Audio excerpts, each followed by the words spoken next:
Hello. Hello, everybody. I am once again in a different location from usual. I'm actually doing this stream from my parents' house. Because I was over again. They don't live super far from me, but I would have had to leave here super early to get home on time, so I just set up over here instead. Hi, Blue. Um, we're doing the second stream for Volume 5 of Remnants of Filth today. And I I don't know. I've something about volume 4 and the start of this volume has got me like really enthralled. I can't wait to find out what happens next. I where were we? I'm like, what happened right before we left off last time?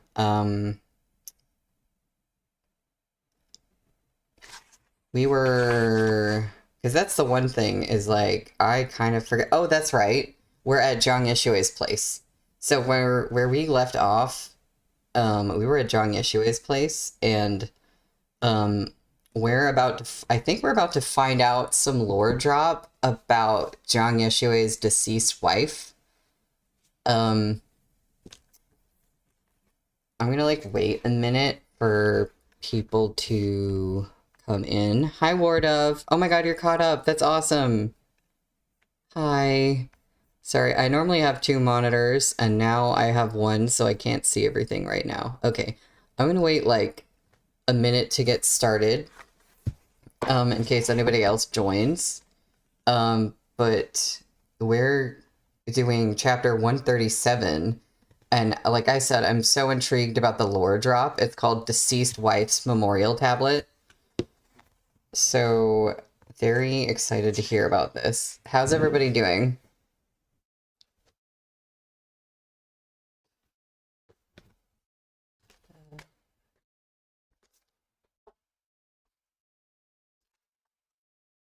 I'm also just trying to see if I can actually predict how many chapters I'm going to read.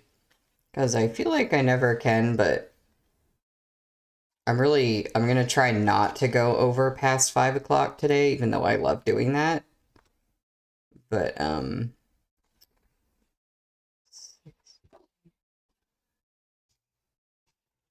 I guess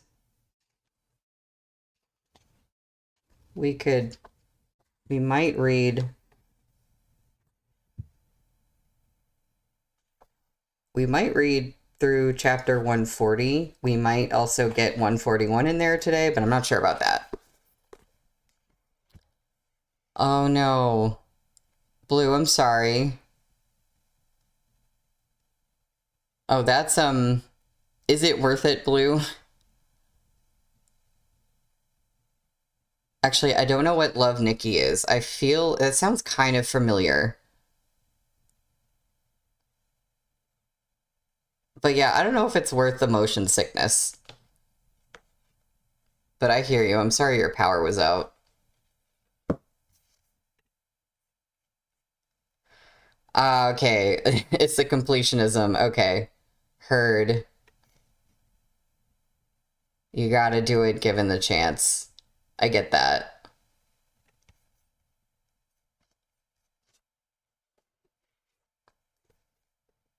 All you know is photography and outfits. As in, that's what Love Nikki is about? Yeah, somewhere, I'm sure I've seen like an ad for it or something. I'm I always try to get into like, I don't know, is that a mobile game? It sounds like it is. Dress up games and puzzles. Okay. So then, yeah, photography and outfits sounds about right. Okay. I see. The fighting is just kind of an extra thing then. I always try to get into mobile games and then something happens. Like, it'll run too slow on my phone or, um, I don't know, I get distracted by some other thing and I never end up like starting the game. I'm really bad at getting started on new games because at the very beginning when you have to like learn the rules and the UI and all of that stuff, I get bogged down by it, and then like unless something really grabs me immediately, I just end up never starting, and then I'm like, no, I wanted to play that game, but something just doesn't happen. Hi Henry, you're not late for anything. We were just chatting. You did not miss anything. Talking about oh, it's also on PC. Talking about Love Nikki, the game. Oh, you'd never play it on the phone, it would explode. Yeah, I downloaded oh my god, why am I blanking on the name? It's like the mobile dating sim gotcha game, whatever, that's like absolutely huge. It was like 30 gigabytes or something like that. And I don't know why my brain is completely blanking on the name, but I downloaded it and I still haven't started because once again, I'm overwhelmed by like, oh yeah, Love and Deep Space. I was like, there's something about space. I downloaded Love and Deep Space and I've looked at the intro and I made an account and then I was like, I'm going to start playing that later because sometimes I just don't have the spoons to start a new game and like learn all of the things that you have to know. Oh, okay. Yeah, I don't know. I'll get started on that eventually. It'll happen. Um, okay, I think I'm gonna get started. We are on page 65, per chapter 137, Deceased Wife's Memorial Tablet. Murong Xiansheng wants to move out of Yuan Manor? Gumong exclaimed. Where would he go, all by his lonesome? That's right. I remember we just found out that he wants to move out. I was wondering where he wants to move. I don't know. Yue Chunqing looked down, distractedly smoothing his evil, repelling brocade sachet. He looked sorrowful, but beyond that, bone-weary. Neither Mo Shi nor Gumong had ever seen such an expression on Yue Chunqing's face. This young man had chased after Murong Chuyi for so many years. He'd been disappointed, hurt, and dissatisfied, but never had he appeared so exhausted. A person's heart was made of flesh. If it blazed with warmth for years without any reciprocation, there would inevitably come a day when it would expend itself and begin to cool. Although Jiang Yeshui and Murong Chuyi were both his seniors and grandmaster artificers, Jiang Yeshui treated him with a gentleness wholly different from Murong Chuyi's prickly attitude. Anyone might be swayed when presented with such a stark contrast. Fourth Uncle said long ago that the blood flowing in his veins was different from ours, that he's never seen us as family. The only reason he stayed in Chonghua was to repay my mother for the kindness of taking him in. Now that I've come of age, he probably feels that he's paid his debts. So he wants to leave. Yue Chunqing's fingers twisted around the knots of the pouch. I don't know where he'll go. Maybe he wants to roam the lands to look for his real family. Or maybe he just thinks we're too annoying and wants to get farther away from us. I don't know how to persuade him. In any case, he's never been willing to listen to me. Mo Shi and Gumong exchanged a glance. There was really nothing to be said. What could they say, in any case? Yue Chunqing wasn't their family, and Murong Chuyi even less so. It wasn't appropriate for outsiders to comment. Just as the atmosphere was growing awkward, they heard the bead curtain tinkling behind them. Lan Er was the first to react. The little girl happily trotted over to greet the newcomer. Xiansheng, Xiansheng, she cried. Everyone in the courtyard turned to see Jiang Yeshui emerge from the inner hall in his wheelchair. He was wearing an indigo robe today, his ink-dark hair half-bound with the jade pin and falling around his shoulders. He patted little Lan Er's head with a smile. I'll push Xiansheng's wheelchair, Lan Er chirruped. Go ahead. The little girl slung the centipede-shaped kite over her shoulder and stepped behind Jiang Yeshui to guide him into the yard. Jiang Yeshui raised his gentle eyes and smiled. I was preparing evil repelling sachets inside, and didn't hear you come in. I've been a poor host. Mo Xiong, Gu Xiong, Happy Dragon Boat Festival. Now that all the guests had arrived, this little paved courtyard slowly filled with cheer. Jiang Yeshui had no servants, so it fell to the guests to wash the reeds and stir the glutinous rice. But these small tasks were precisely what created the joy of domestic peace. Yue Chunqing and Lanar were young and nimble. The two of them, one tall and the other small, ran to and fro across the yard, adding firewood to the open-air stove, then hauling out great pails of well water to soak the leaves in. Gu Mong sat perched on a little stool with his sleeves rolled up, stirring the glutinous rice. He shook his head at the youngsters' enthusiasm. If they keep going like this, I'm afraid they'll use up all the water in the vat before noon. As they should, Jiang Yeshui smiled.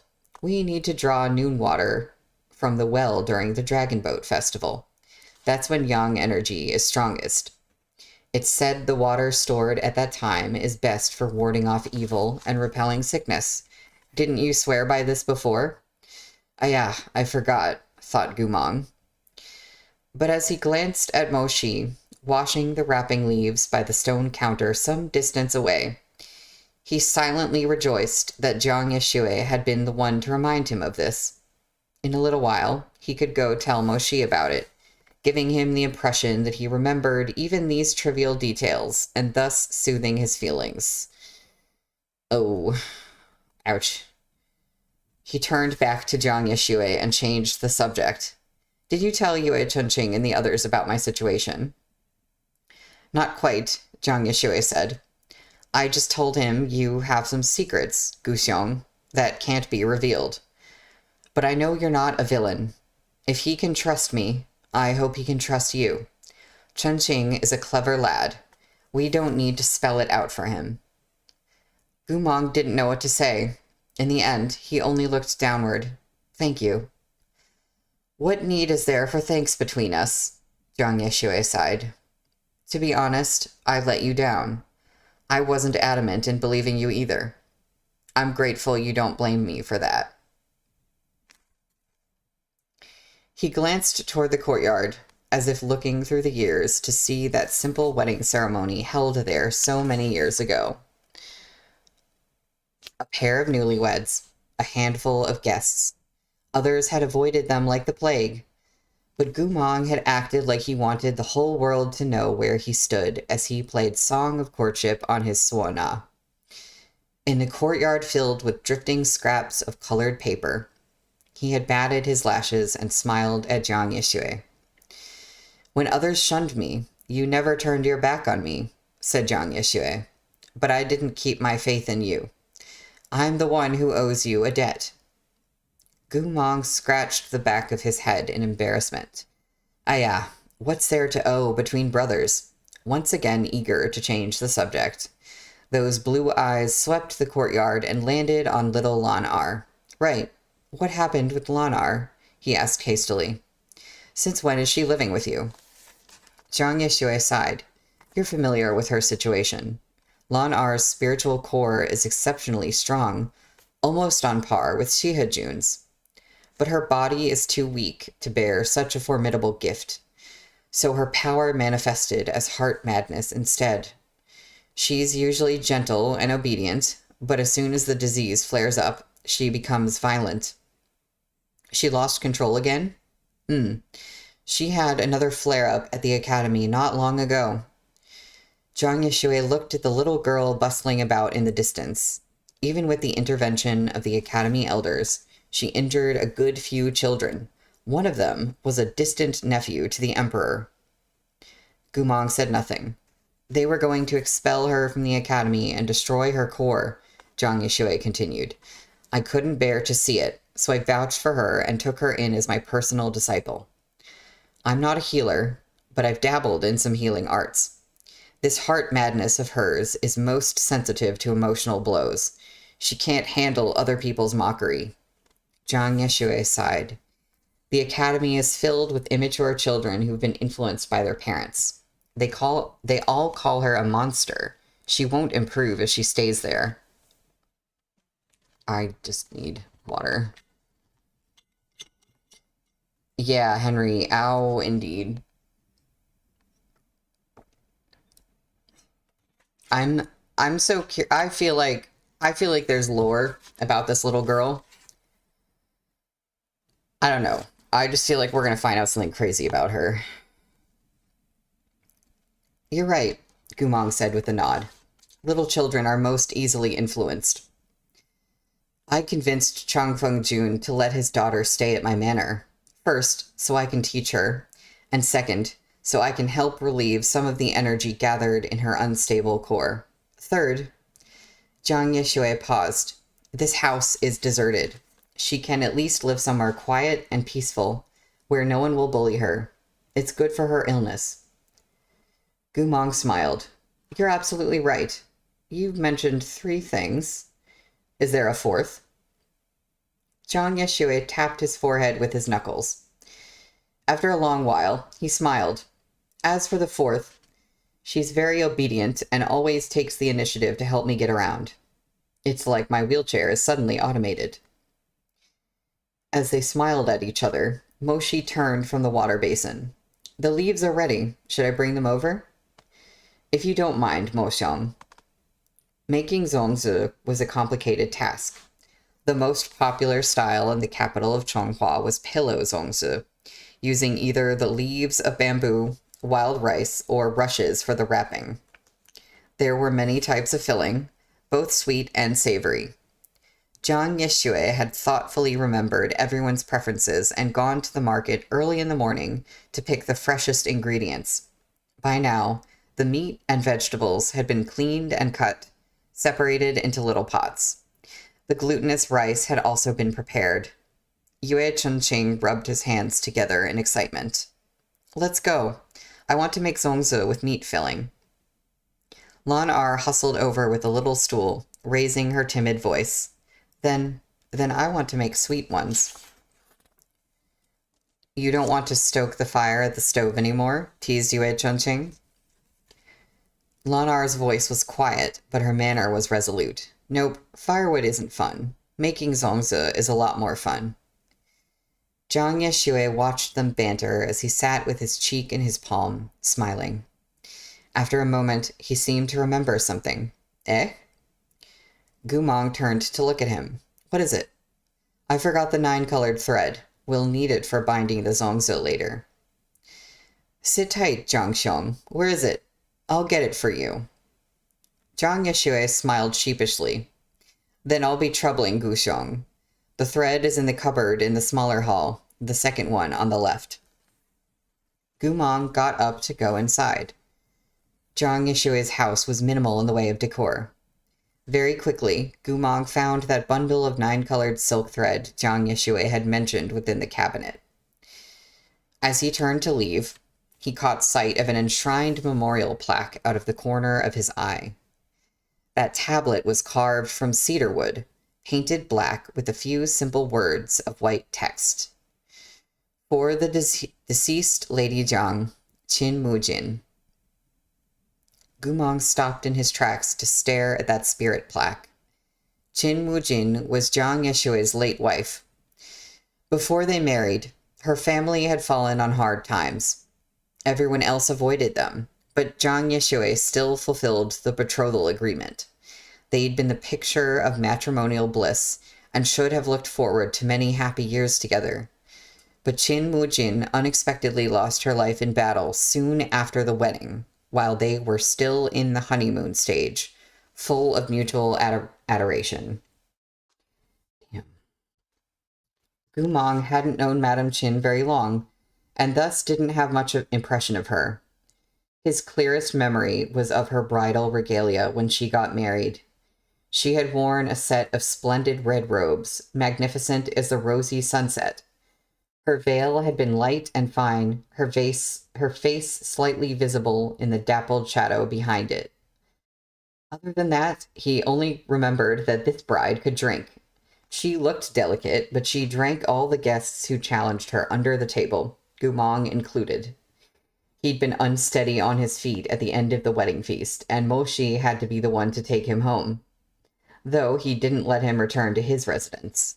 Instead, he dragged Gumong to his own. At the time, Moshi had still lived at the old Mo Manor, and that usurper uncle of his hadn't yet passed away. There were too many observers in the Mo residence, but for some reason, Moshi was seized by recklessness that day. All those eyes and ears were just one wall away, but he insisted on pinning Gumong to the bed. Gumong had truly had too much to drink and kept an arm over his eyes the whole time. The sweet wine seemed to have softened his body and rendered his skin fever hot, which only eroded Moshi's control faster. Halfway through, a servant knocked on the door to ask if the young master needed a candle for his night reading session. Moshi's response was to extinguish all the candles in the room just to have his way with his Shishyong, who didn't dare make so much as a squeak, all the more wantonly in the darkness. Later that night, Gumong asked Moshi what kind of madness had overtaken him. After a long silence, Moshi told him he was envious Jiang Yeshue could marry the one he loved. Gumong had been utterly sapped of strength at the time. Exasperated, he said, "There are so many brides in the world. Are you going to sigh every time you see one?" Moshi was quiet for a while before answering. "To be honest, I thought the bride's eyes under the veil looked a little like yours." Gumong nearly burst into laughter at the flimsy excuse Moshi found for his beastly behavior. Her eyes looked like mine. Yet why did I feel like her nose looked like yours? It didn't at all. You don't think so? I think there was quite the resemblance. Her lips even resembled Murong Lian's. Absolutely not. And the shape of her face looked like Murong Chuyi's. At that, Moshi stopped with his retorts, as if he felt he shouldn't be arguing with the Shishyong he had bullied so terribly in his bed. But maybe because Gumong's memories were fading, he couldn't remember much more of their conversation. He didn't know how Moshi would feel if he saw this memorial tablet now. They had been young in those days. They thought simply marrying the person one loved was enviable. They hadn't imagined a tragedy like the separation of newlyweds. Perhaps it was true that no one could defeat their destiny. Gumong sighed, bringing his hands together respectfully before Madame Chin's memorial tablet. He and Jiang Yeshue had been brothers.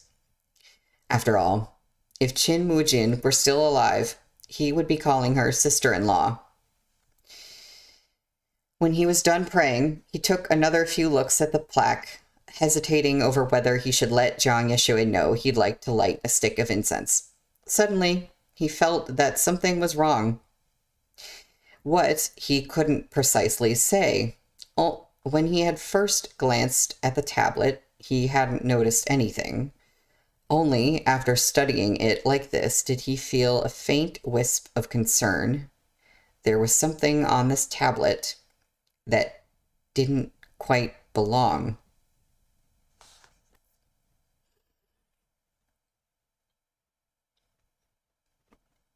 I don't know why all of a sudden I'm looking at every single sentence and squinting and going like, now what could that mean? Is there a double meaning in that? I don't know, but just the way Meat Bun does things. I'm suspicious of everything now. We're on chapter 138, which is called Exposed. Henry, yeah, there is something about the way everything is so like, da-da-da, I don't know. Gumong frowned as he ran his eyes carefully over that tablet. The brushstrokes were neat, the wood high quality, and the placement of each element exactly as it should be. It looked normal in every way, but his sense of unease persisted. And the longer he looked, the more insistent the feeling grew. On his fifth careful examination, realization dawned. Gumong felt his heart skip a beat. He knew what was wrong with his tablet. Dust. See, like, I did not think it was going to be, oh my god, the tablet was dusty. I don't know what I thought, but Meat Bun is playing with us. There was a light layer of dust covering this meticulously carved memorial plaque, as if it had been a long time since anyone had cared for it. But when normal people paid their respects, wouldn't they dust it and wipe it often? Gumong stared blankly. At this moment, the soft susurration of a bamboo screen sounded from the doorway, and a gentle voice drifted over. "What are you looking at?" A shock of cold sweat sprang up on Gumong's back. He whirled, unsure why his heart was pounding with such violent dread. He lifted the spool in his hand. I was grabbing the 9-colored thread. Jiang Yeshui had stopped in the doorway. With the light at his back, he looked at Gumong and smiled. "Is it so hard to find? Was it tucked out of the way?" Only then did Gumong's racing heart slow. He hadn't discovered anything that shocking, just a little odd. He didn't know why he suddenly felt as if his hair were standing on end. The sound of Jiang Yeshui's voice had probably surprised him. "No, not at all. I just saw sister-in-law's plaque and wanted to pay my respects." Jiang Yeshui gazed at him, eyes soft as willow catkins falling over a river in spring. "Many thanks," he said warmly. "I'm sure Jin R would be very happy you thought of her." Gumong licked his lips, silent. He still called her Jin R. One could hear the closeness he felt with his late wife even now. There was nothing so strange about this. Jiang Yeshui was famously soft on the outside with an inner core of steel, never straying from his principles. Back then, he had persevered in marrying Qin Mujin, and later on, many years after Madame Qin passed, Jiang Yeshui still entertained no thought of remarrying. One could assume he held steadfast to the idea of one person for a lifetime. But comparing this kind of love with the dust Gumong had discovered moments ago, it was truly a strange juxtaposition. Jiang Yeshui had most likely been so busy lately that he had overlooked the cleaning. "Little Lonar's already wrapped a handful of zongzi outside. She's just waiting for the string. If you stay here chatting about old times with Jin R, she'll get anxious." Jiang Yeshui lifted the bamboo screen with a hand and smiled. "Let's go." "Right." As soon as the rush leaves and glutinous rice were taken into hand, they revealed how the humble zongzi could fell the mightiest hero. Little Lonar loved to help her papa. She was clever and her fingers nimble, so she wrapped hers quickest. Between Jiang Yeshui and Gumong, one was an artificer and the other had been a Wangshu manor slave. Though their zongzi couldn't compare to little Lonar's, they were adequate. Yue Chunqing's results were comical in comparison. Into one little rectangular zongzi, he had greedily shoved 8 types of fillings: ginkgo seeds, meat, sausage, chestnuts, salted egg yolks, kidney beans, chicken, and peanuts. It was stuffed to bursting. Jiang Yeshui laughed at the sight. "Yours is definitely going to unravel." "It won't. This is called 8 treasures zongzi. Yue Manor makes them every year." "Only kitchen ladies know how to make 8 treasures zongzi," Jiang Yeshui reminded him patiently. "You're learning. Maybe you should try a plain sweet zongzi." "I'm just giving it a go. Who knows? It might work." But in half a dozen attempts, either the wrapping leaf would break or the meat filling would fall out. Finally, and with much difficulty, Yue Chunqing produced a fat zongzi with rice leaking from all 4 corners. "It'll unravel the second you boil it. Yue Guga is too greedy," little Lonar piped up. Everyone started laughing, while Yue Chunqing picked up his pillow-shaped zongzi in abject distress, rubbing his nose in embarrassment. Once the water reached a boil, they scrambled to drop the first batch into the pot. The water for zongzi had to be watched carefully. They would come out best when cooked at a gentle simmer rather than a rolling boil. While they waited for the first batch to cook, they wrapped the leftover rice into zongzi of all shapes and sizes. In addition to the large, rectangular, pillow-shaped zongzi, they made long, skinny, bullhorn-shaped ones, dainty, triangle-shaped ones, even some with the rice stuffed into bamboo tubes, the most traditional kind.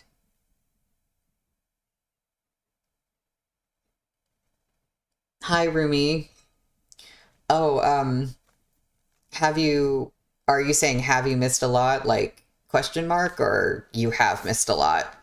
Um, yeah, I guess we've been reading for half an hour. We're on the second chapter of the day. But thank you, Rumi. Um, where was I? Oh yeah. Henry, they had a horror movie moment. Really, truly. Um, Gumong did. But it was tedious work, and Yue Chunqing began to grow bored after a few. He glanced impatiently at the pot. When will those be done? Zhang Yeshue smiled. Not anytime soon. Restless already? Not quite. Why don't you make some pretty linked zongzi and bring them home for Xiaojiu to try? Yue Chunqing's eyes lit up when he heard this, but after a moment he deflated. Fourth uncle is fighting with my dad. He's been ignoring everyone recently. Better not. They're fighting again? Zhang Yeshui murmured, sighing. That temper of his. Shaking his head, he said no more. They quickly used up the remaining rice, having made far more zongzi than they could eat. Zhang Yeshui suggested, why don't we share these with the neighbors? There are quite a few lonely seniors around here. Many of their children lost their lives in the war against the Liao kingdom, and their health is poor. They don't treat themselves on holidays. Since we have extras, we should give them some. Daga, you're such a good person, said Yue Chunqing. Xiansheng, little Lanar said timidly. I want to go too. Can I go with Yue Guga? Zhang Yeshue lined 2 bamboo baskets with clean cloth. He picked out some smaller vegetarian zongzi, as those would be easiest for the old grandmothers and grandfathers to eat.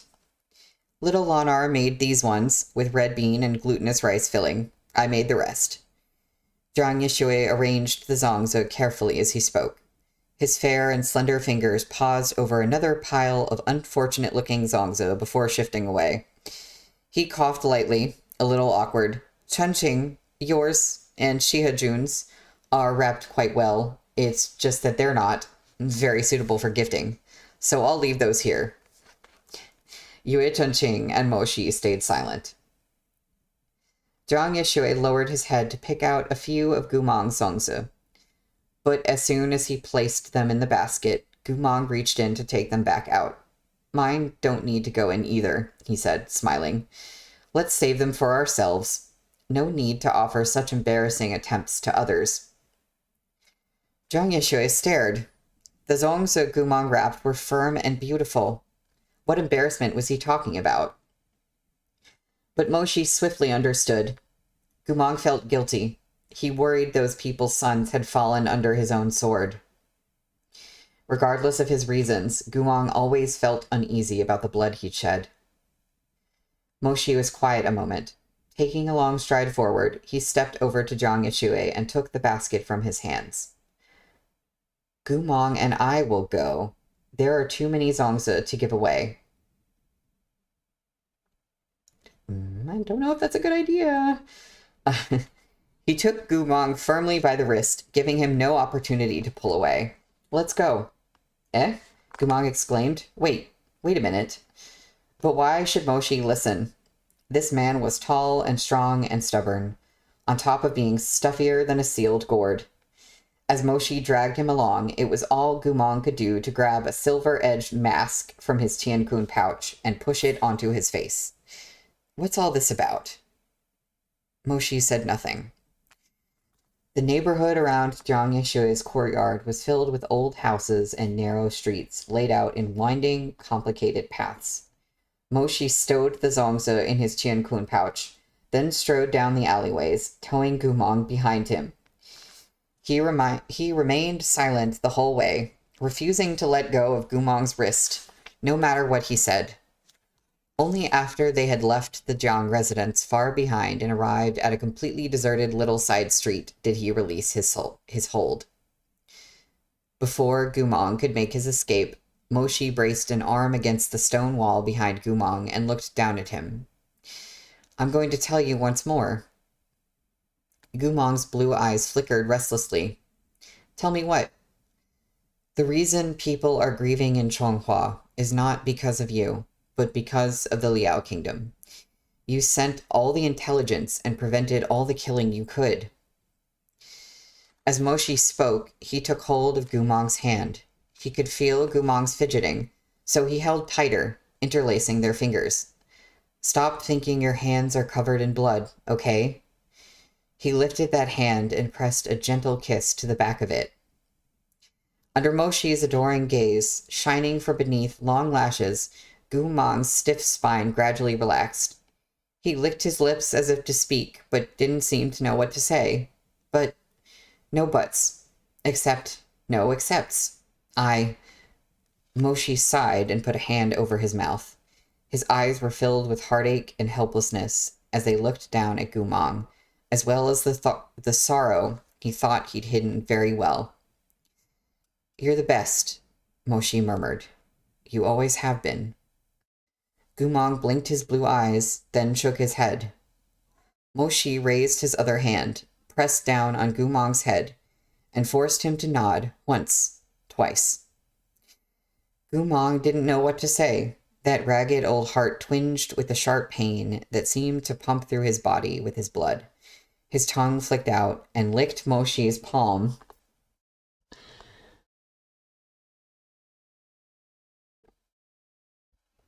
Caught off guard, Moshi pulled his hand back on reflex. Gumong seized the opportunity to jump up and turn the tables, pinning Moshi against the wall. But Moshi was so much taller than he was. When Moshi had an arm on the wall, caging Gumong in, he exuded the proper aura. But with the roles reversed, Gumong had to look up a little to meet Moshi's eyes. He was already at a disadvantage on the basis of height alone. The pose seemed less like intimidation and more like a pouty performance. Gumong's cheek twitched at this terrifying thought. But Moshi's complete impassivity, the way his expressionless gaze seemed to ask, "What do you think you're doing?" annoyed him to such a degree that he had to put him in his place. He hopped up to headbutt Moshi with his own masked forehead. There was a muted clunk. How about that? Gumong asked, smug. Does it hurt? Moshi blinked wordlessly. It should hurt. Today, your Gumong Guga will teach you a lesson about seniority and brotherly etiquette. Moshi's only response was to grab him and wrap one hand tightly around his waist. With his other, he took hold of Gumong's silver-edged mask and pushed it over his forehead. Behind the mask was a pale face, one that had once been soft and brilliant. It had slender and gentle eyes, a smooth jawline, a straight and delicate nose, and glossy red lips as sweet as juicy berries. Those long lashes framed eyes of a blue deeper than the rivers and lakes. Moshi brushed a calloused thumb over Gumong's mouth. He raised his chin, gaze dragging up from Gumong's lips before sinking into those indigo pools. Thank you for the lesson. Those depthless blue eyes looked back in silence. Suga, please teach me some more. Oh no, I just saw something ahead. Uh-oh. He lowered his head to steal a kiss. At that moment, a rustling came from around the corner. Ever vigilant, Moshi lowered Gumong's mask before shielding him from view in his embrace. Who's there? He snapped. A young cultivator wearing the uniform of the Northern Frontier Army edged out of the shadows. He was clearly on his way home from grocery shopping. He hugged a basket of fresh greens and turnips, together with a bundle of mint. Face white with terror, he peeked out unsteadily, voice shaking. Stepdad, hello. Okay. Okay, so she did it with the chapter title again. because I thought Exposed is going to be about some weird mystery with the tablet, but no, they were exposed. At least Gumong conveniently has the mask on him. Okay. We're on chapter 139, which is called War Starts Again. The pot of hot water came to a burbling boil. Grabbing a handkerchief, the young cultivator picked up the hot copper handle and carefully poured water into a red clay teapot. The small house was composed of a narrow hall and small kitchen, separated by a blue cloth screen on the left. A flimsy door hid the bedroom behind it on the right. Only after wiping the table down 3 or 4 times did the cultivator bring out the tea tray. In addition to the freshly steeped tea, the tray held 2 plates of fruits and nuts. General Mo, please have some tea. He'd finally gotten it right. Earlier in the alley, this cultivator must have been scared out of his wits to slip up and call Moshi's stepdad. And this, he timidly raised his eyes, gazing at Gumong in fear. What should he say? Stepmother? Stepmommy? His second guest was wearing a mask that hid their features completely, so the cultivator wasn't sure how to address them. But he was absolutely certain of what he'd seen in the alley. The Northern Frontier Army's General Mo, their Shihajun, as cold and aloof as a holy deity, had definitely been about to kiss this person. Moshi had cleared his throat and explained sand had gotten into his friend's eye, and he was helping blow it out. Who on earth would believe him? The cultivator was equal parts curious and terrified. Heavens above, he'd unmasked Shihajun's infidelity on his way back from getting groceries. What should he do? What should he do? Would Shihajun kill him to keep his secret safe? What kind of ethereal beauty did this stepmother possess? How long had they been involved? Did Princess Mengzi know? Moshi sat at the table, his expression cool and indifferent. He had no idea the head of his respectful-looking subordinate was bubbling madly, each bubble holding an extremely dangerous question. He sipped his tea. As that cultivator stared at his thin, pale lips, more bubbles burst in his head. Everyone said thin-lipped men were fickle. He'd once thought Shihajun the exception. Who would have expected he was the same as the rest? Ah, poor Princess Mengzi. She'd waited faithfully all these years just to be tossed aside at the drop of a hat. How abominable. On second thought, this stepmother hadn't spoken from the moment they met. He hadn't heard her voice, nor seen her face, and her robes were loose, making her physique hard to determine. Could it be that this was Princess Mengzi? If the princess wanted to accompany Shihajun without attracting attention, she might reasonably wear a mask. The cultivator was in such a tizzy, he must have made a face despite himself. Moshi looked at him rather incredulously and set down his cup. Is something the matter? No, nothing's the matter. I am a piece of wood without thoughts. I love this expression. Moshi blinked at him. The cultivator covered his face with his hands. After a moment, he peeked from between his fingers, voice muffled. General Mo, would this, your friend, like anything to drink? Some tea as well, Moshi replied. We're just gifting zongzi to the neighbors on Qingshu elders' behalf.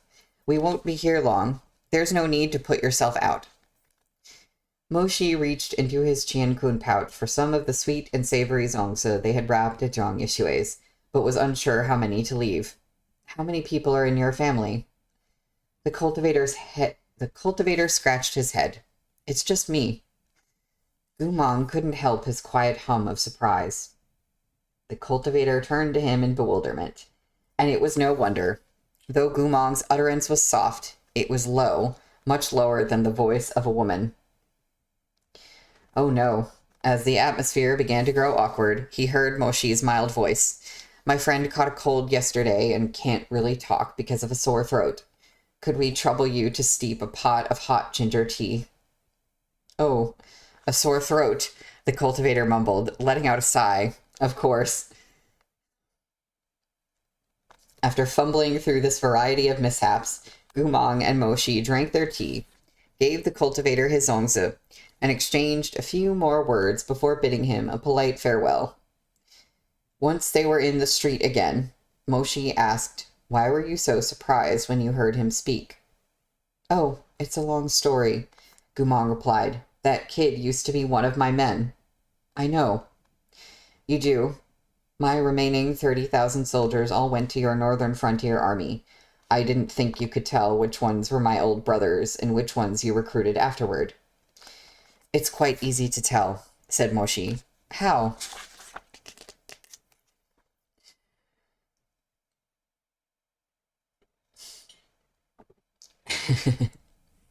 Henry, they need to take improv comedy notes from Laurent. "Those cultivators of yours all call me stepdad." Moshi's steel-toed military boots clicked crisply against the stone as they walked. "They think I don't know, but I do." He continued. "That young man was the same. When he got anxious in the alleyway and called me stepdad, I knew right away he was one of yours." Gumong rubbed his nose in embarrassment. After a pause, he managed, "Those disobedient little brats coming up with random nicknames for you." "It's fine," Moshi said. "Unlike me, you really are more like a dad. See, even after so many years, you remember each cultivator's face, but I don't have much impression of them. I'm not good at memorizing these things. I've never been very close with them." Gumong smiled. "You filled your brain memorizing scrolls of magic techniques and reports from the frontier. There's no room for faces."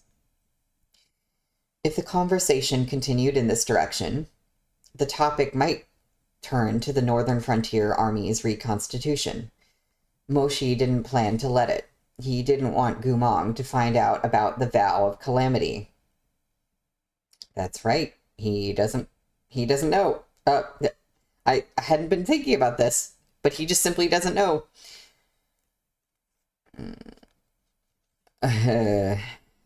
Great. Moshi's style of command was like his personality, stiff as a board and cold as ice. It was easy to come to the mistaken conclusion that he didn't think much of his foot soldiers. He had no gift for stirring men's hearts with words, nor any skill at uniting the troops with a gentle touch. This was why, years after he had taken over the Northern Frontier Army, his cultivators revered him and feared him, but didn't love him. Other than the Emperor, few in Chonghua knew he had once offered up 10 years of his life to vouch for this scrap of an army. Certainly none of the soldiers of the Northern Frontier Army knew what the men they called their stepdad had done for them. Knew what the man they called their stepdad had done for them.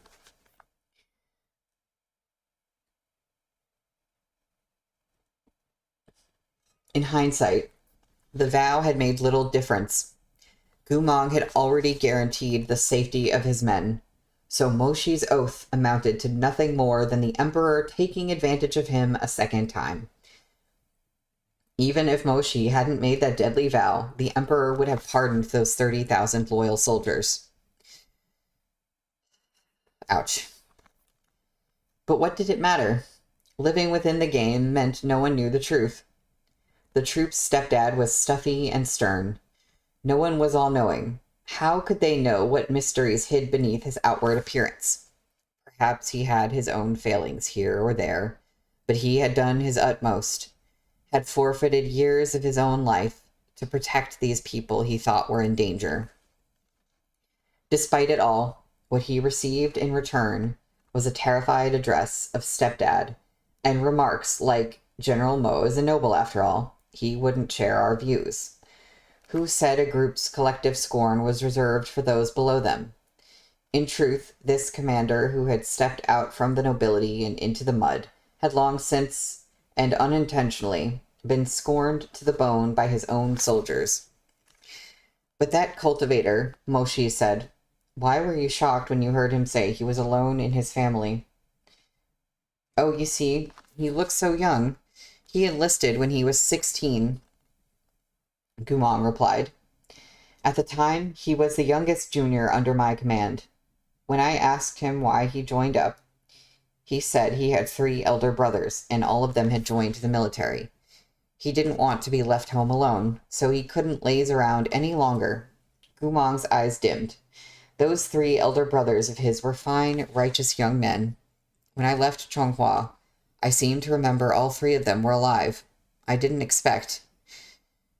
Moshi was quiet a moment. Blades have always been heartless. Don't read into this too deeply. No single man can guarantee the safety of all. You did everything you could. Your conscience should be clear. Gumong made no sound. After a long pause, he blurted, the eldest brother from that family. He said, as soon as he had enough money to buy a house, he would take a wife and live a peaceful life. Finally, he sighed. If only the war would end soon. That was impossible. On the contrary, the end of the armistice was drawing closer every day. Not long after the Dragon Boat Festival, an urgent report came from the northern frontier. The Liao Kingdom had reneged on the terms of the treaty, shattering the promise of 2 peaceful years. Their forces had launched a surprise attack on Shituo Gate, the weakest pass along Chonghua's borders. Shituo Gate requested emergency aid. When the news arrived, the emperor was in the throes of a flare-up, so ill he couldn't even move. He had no choice but to entrust the situation to Murong Mengzi on his behalf. Many of his officials, oblivious to the truth of his condition, were greatly dissatisfied with the emperor's decision and didn't hesitate to wag their tongues. What illness is afflicting his imperial majesty? If his imperial majesty is indisposed, he should be diagnosed by the 3 elders of Shandong Terrace, and his illness announced to the ministers of the court. Why is he blowing us off and going into seclusion? What about holding court? This behavior is without precedent in any generation or dynasty. Moshi could sense the mood spreading throughout the court. These officials didn't yet know the emperor was afflicted with an incurable disease, but paper could only hide fire for so long. Many clever-minded people had already guessed the truth, but couldn't be sure and dared not rashly investigate. Then there were those few old nobles lacking in intelligence. Though they hadn't at all guessed what was wrong with the emperor, his appointment of Mengzi piqued them to no end. At least for now, they didn't dare aim their complaints at the emperor, but they had plenty to say about Mengzi. Mengzi intended to send Chonghua's winged cavalry at all speed, then dispatch several battalions from the 2 nearest fort garrisons to stabilize the dangerous situation at Shituo Gate. Moshi approved. It was a sensible strategy. He just hadn't expected the motion to be vetoed by so much of the court. The winged cavalry is under His Imperial Majesty's direct command. How can we so carelessly move it from the imperial capital? Deploying troops is a serious matter. If the princess wishes to mobilize this many men, we must first call a war council.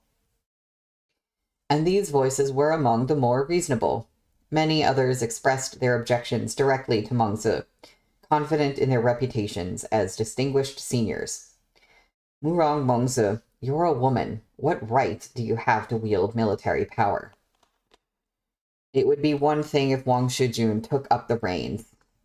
You're not even a court official. We're both of us kin to the imperial family. Who outranks whom here? We respect His Imperial Majesty's orders, of course. It's all well and good for you to hold court on his behalf. But we can't possibly have a little girl command the army, can we? If something serious were to happen, who would take responsibility? Even with the support of the officials from Moshi's Bureau of Military Affairs, Mengze's military orders were delayed again and again by tedious bickering and the cycle of political checks and balances. Thus, Shitua Gate was lost.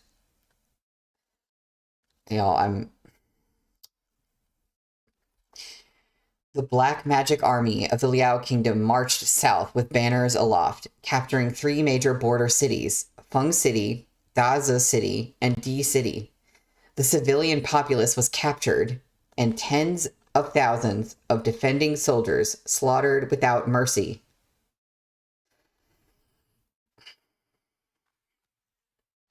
By the time this news came, the emperor had returned to health and convened the court, but it was too late. He sat on the throne with the border reports from the past score of days spread out before him, his countenance terrifying. Before Shitua Gate sent their emergency request for aid, they asked for reinforcements 14 times and mounted a desperate resistance for 7 days. The emperor slapped the pile of military reports onto the table and looked up, eyes flashing with icy menace above the white fur of his collar. We gave Mengze authority. Were all of you dead, or did you fall pregnant and were scared to lose the baby? Why did you cower and refuse to mobilize troops? I'm really siding with the emperor this time. That's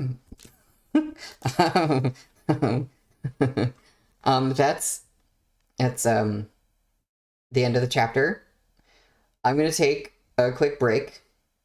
When we come back, we're on page 89 for chapter 140, which is called Demon Blood Beast.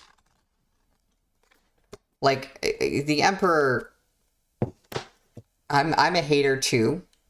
Although last book, I was having some, or I guess, I forget if it was the end of last book or the beginning of this book, but we were getting some insight into his mind, and I was like, that's weird. Okay, he has feelings. So I'm looking at him, and I'm like, that's interesting. You're interesting.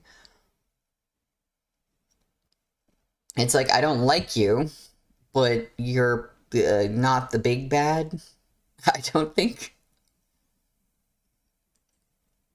Okay. Well, yeah, I'm gonna take a 5 to 10 minute break. I'm sure nothing alarming or painful will happen next chapter. Yeah, word of, sure. I will see y'all in just a jiffy after I get this little thingamabob set up on my computer again. Yeah, I'm not concerned at all. No, just good feelings. We're just still experiencing the fluff that we were, a little bit ago. Yeah. All right, see y'all in a sec.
Hello, I am back.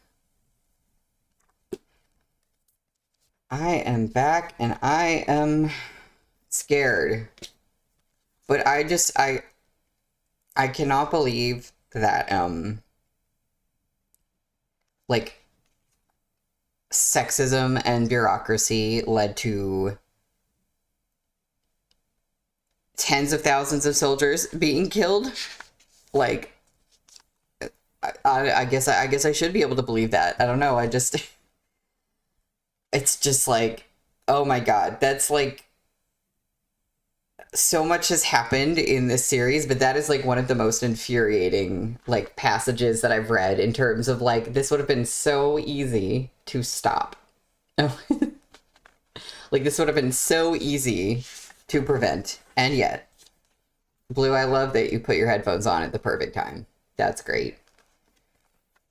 We are on page 89 for chapter 140, which is again ominously titled Demon Blood Beast. Faced with the Emperor's wrath, everyone murmured their agreement. No one dared stick their neck out. Speak, the Emperor commanded. When Mengzi sat here on my behalf, didn't you all have quite a lot to say? What now? Our ministers have all gone mute? One graybeard noble stepped out from the ranks. Your Imperial Majesty, dispatching troops to Shituo was indeed a matter of great urgency, but such major military action requires your Imperial Majesty's personal approval. If Princess Mengzi is to make a decision on your Imperial Majesty's behalf, many groups must weigh in before it can be implemented. Otherwise, it goes against all regulations. Regulations. The Emperor narrowed his eyes, his expression growing dangerous. Fascinating. What regulations? The systems of the nation of Chonghua. The rules set down by our ancestors. Our ancestors' rules have cost us 3 frontier cities. The Emperor cut him off, baring his teeth. To hell with your regulations. Am I clapping for the Emperor? I guess I am. That old noble flinched, his wrinkled neck shrinking back like a turtle's. The Emperor's fury finally got the better of him as he burst into thunderous rage before the court, slamming a hand on the table. What do you want? He demanded. Does it matter if it's a man or a woman giving orders? We will appoint whomever we wish to take charge on our behalf. Or did you all expect we would let you have the final say? May as well fetch a pig from the backyard and set it on our throne. He continued, Will not speak of Dazi just yet. A Liao army 300,000 strong once attempted to invade Feng City, but were beaten back by our nation. Di City is an ancient, crucial foothold for Chonghua. Since time immemorial, every enemy attack there has met with failure. Yet this time, these 3 cities were occupied within the span of 20 days. Even a pig wouldn't allow such a travesty. Who overruled Mengzi's orders? Who refused to let her dispatch troops to Shituo? Was it you? The Emperor jabbed a finger directly at the old noble who had spoken up. Of course it wasn't this old subject, the old man hastily replied. How could this old subject alone have decided such a major thing? It was what? You blabber without cease, yet go mute as soon as it's time to be held accountable. Speak up, unless we should ask Mengzi to name names. Mengzi. Mengzi had been granted an exemption to attend court as a woman. She wore an official's headpiece of black gauze trimmed in gold, as well as a black official's robe in phoenix-patterned jacquard.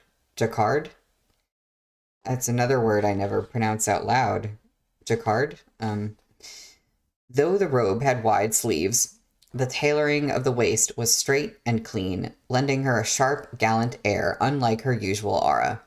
Thus addressed, her long lashes fluttered low as she spoke. Imperial brother, please quell your rage. Shituo Gate is lost, and 3 cities have fallen to enemy hands. We can't predict what the Liao Kingdom will do next. Now is not the time to assign blame. I ask Imperial brother to first take inventory, transfer troops from the Northern Frontier Army, and prepare a counterattack. So, stress on the second syllable. Yeah, I figured it was French. So, Jacquard? Yeah, I think Princess Mungza should let him rip into them a lot. The old nobles had all worried that Mungza, having endured all manner of bigotry in the past few days, would take the first opportunity to tattle to her big brother. Now they let out a great sigh of relief and silently applauded her. This girl didn't even take the chance to strike back. How gentle she was. Of course, one of the nobles piped up. Your Imperial Majesty, you see, we were only concerned with upholding the important regulations of Chonghua's imperial court. Our hearts were in the right place, though the outcome was certainly not ideal. Please be appeased. Quite right, someone else added. Your Imperial Majesty, a family has its rules, and a nation has its laws. Your subjects made decisions based on the nation's own dictums. It caused the loss of 3 cities and a pass, yes, but law and order have been preserved. This is not necessarily without merit. As soon as he heard this, the Emperor's quiescent rage kindled back to life. Unbelievably, another noble chimed in. Your Imperial Majesty fell sick for more than 20 days. We subjects had great cause for concern. If your Imperial Majesty is afflicted with some serious illness, by law, the Council of Elders must be informed as soon as possible. Such secrecy strikes needless worry into the hearts of your court officials. The Emperor lost his temper.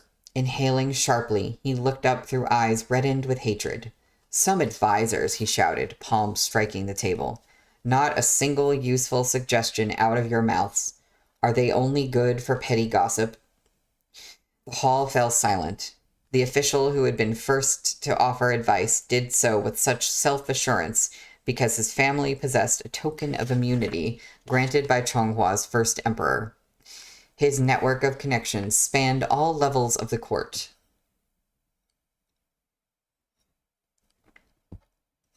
Now, he only feigned alarm. Your Imperial Majesty mustn't get angry.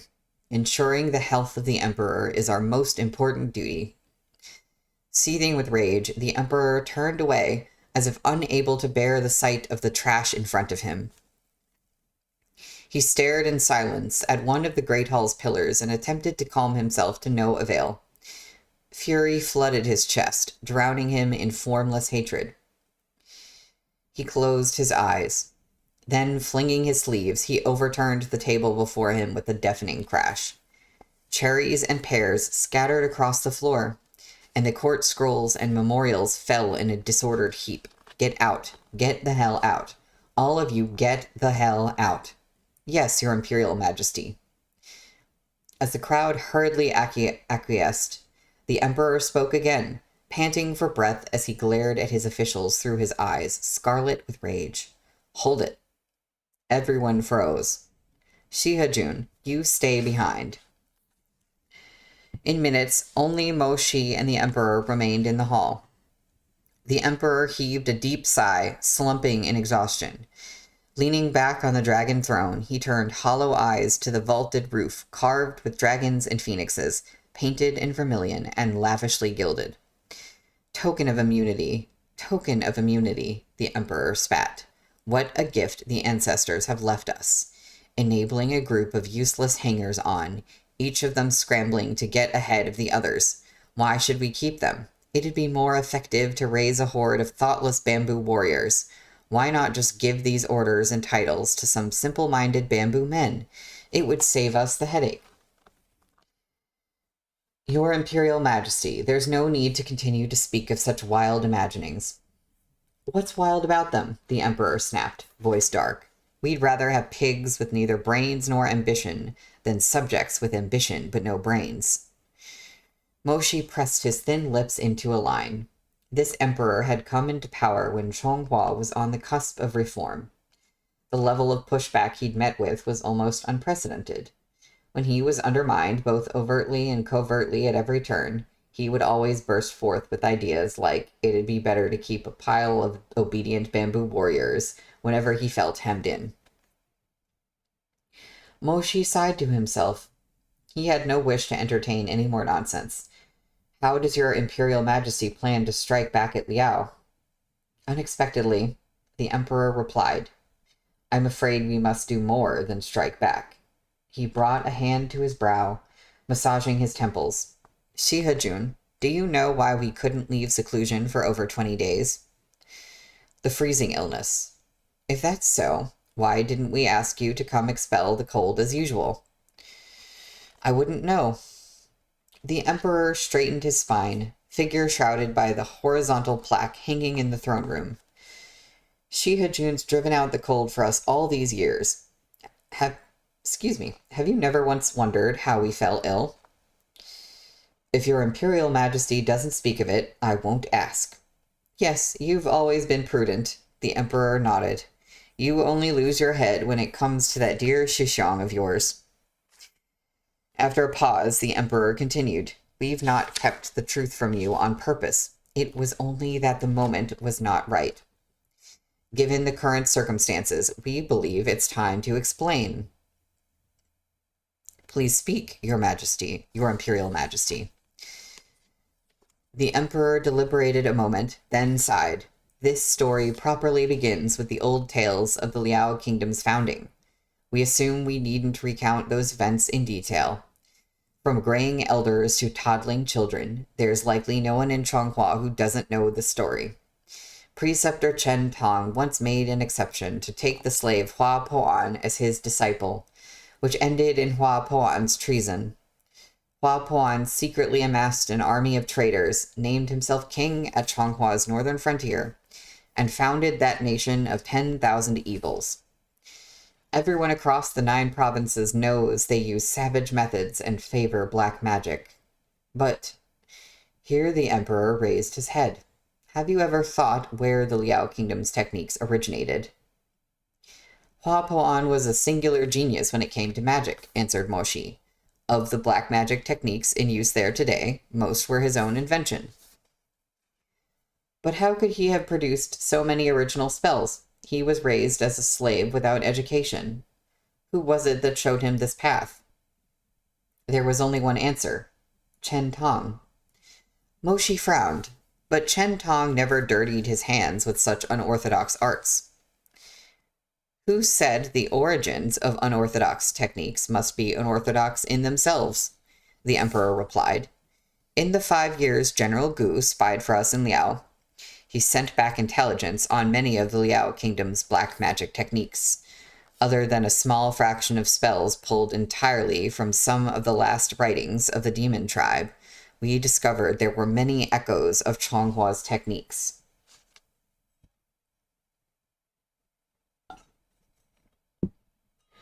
Think of it like this. Hua Poan was a brilliant mind.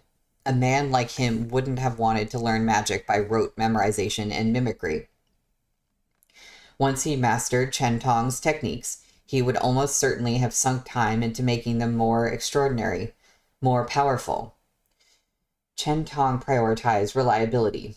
Hua Poan prioritized novelty and danger. With a flourish of his fingers, the Emperor conjured a red-gold flame in his palm.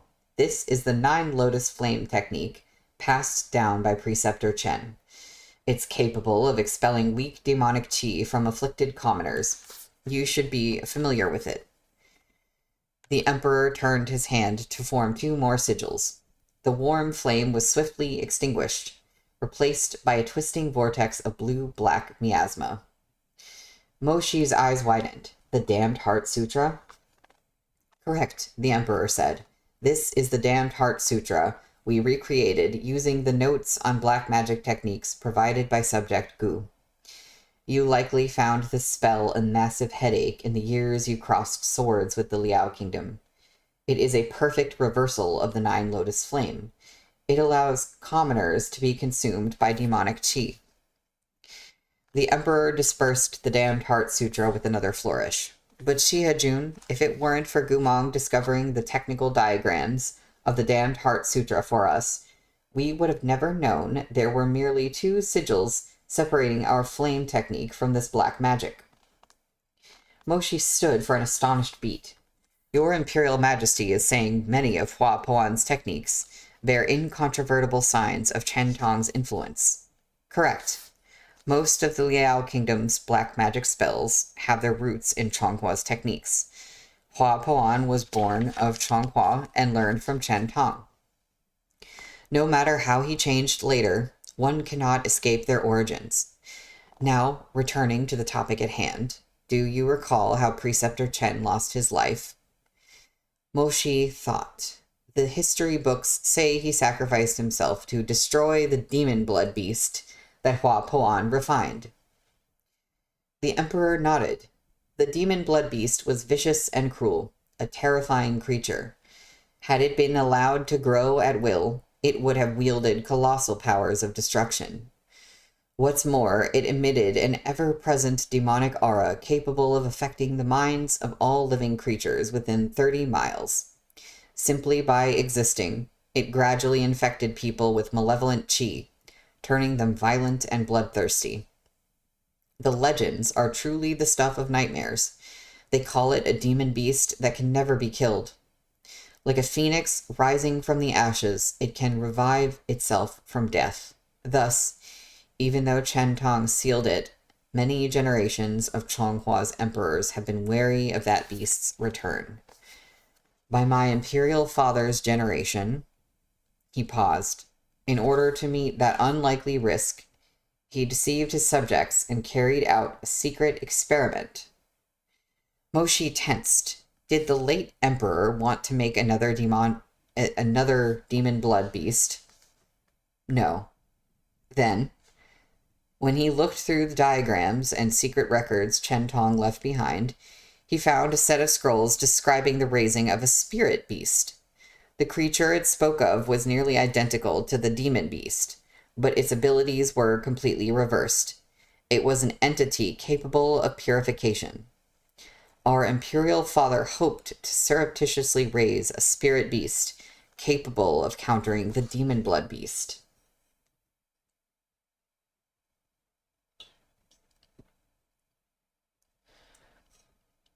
This secret was frankly unbelievable. Moshi found himself momentarily speechless. The late emperor once wanted to raise a creature similar to the demon blood beast in the service of Chonghua. He took a moment to wrap his head around this information. But if there was such a spirit beast, why didn't Chen Tong make it back then? He eventually asked. Because although the spirit beast is capable of purification, the refinement process was cruel and dangerous. Chen Tong sealed these records, and our imperial father failed in his attempt. However, as we see it, the reason for our imperial father's failure wasn't merely that the technique is inherently difficult. Since antiquity, major accomplishments have required the right circumstances, timing, location, and people. None of these can be imperfect or lacking. When my late father attempted to raise the spirit beast, Chen Tong was long gone, and the scrolls were difficult to understand. The timing was not right.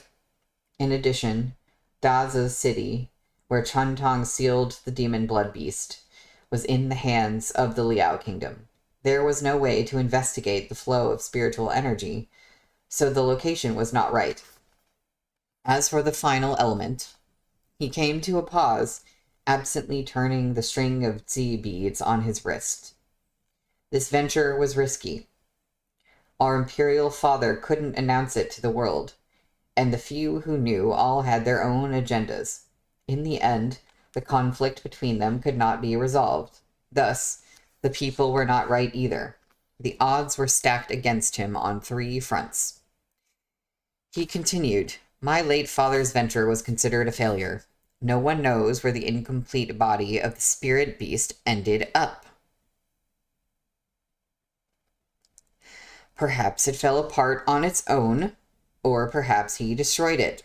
This has always been an enigma." The raising of the spirit beast was erased from the annals of Chonghua, but the traces it left behind. The Emperor stopped and looked at Moshi. Everyone who secretly interacted with the spirit beast experienced unusual mutations to various degrees. Moshi narrowed his eyes. Who? The records were strictly classified and later destroyed. Even we can't name them all. As far as we know, 3 individuals were affected for certain. The Emperor had stopped spinning the bracelet and now thumbed a single bead. The first, Zhou Xiao. Zhou He's father. Correct. The former Grand Elder of Sishu Terrace. At the time, he was likely the Grand Master in charge of refining the spirit beast. He acquired an abnormal bloodthirstiness. Moshi contemplated this in silence. The bloody legends surrounding the Zhou clan were too numerous to count. Zhou He's penchant for cracking open skulls and poking through brains had long ceased to be news. His father Zhou Xiao had died an early death. Moshi didn't have much impression of him, but he did recall that this Grand Elder loved his meat raw and bloody at the end-of-year feasts. He would never have imagined this was the reason. Is Zhou He's cruelty related to this as well? Yes, the Emperor answered. Where they had close contact with their bloodkin, the mutations those cultivators underwent unwittingly permeated the bodies of their relations. Zhou He undoubtedly has his father to thank for his own taste for blood. Then, what about the second? Who was the second person? It was Murong Xuan. Murong Lian's father? The Emperor nodded. Murong Xuan was our late father's own blood brother. He was also involved in this secret plan, but his situation was unusual. He had an argument with our late father early on and refused to participate in the project. Not long after, he lost his life on the battlefield. The spirit beast's effect on him was minimal and didn't seem to affect Murong Lian at all. I don't know about that. We're only certain he was the second person because of his grave. The Emperor spun a few more Z beads.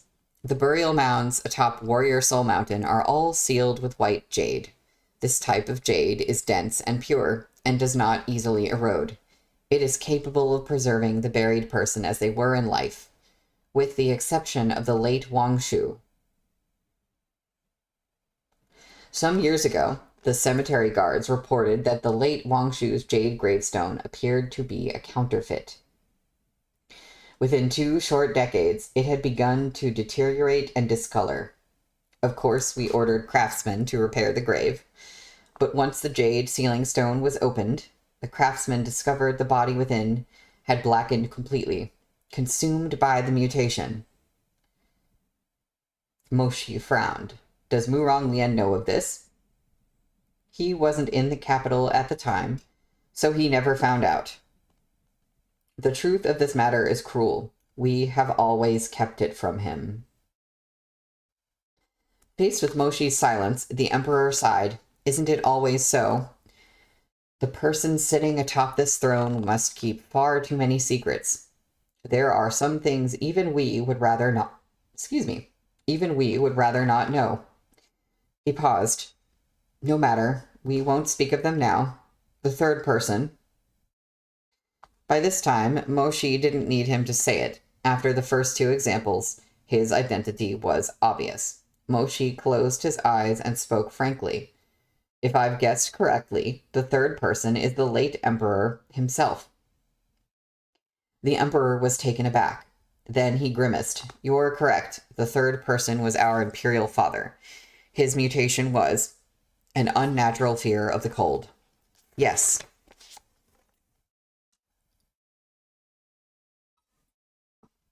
At some point, the late Emperor of Chonghua had become abnormally afraid of the cold. He was a fire-type cultivator, but he developed a penchant for warming himself by stoves and wrapping himself in furs, a habit that grew more pronounced as the years passed. Everyone had chalked it up to his declining health as he aged. No one could have guessed such a truth lay behind it.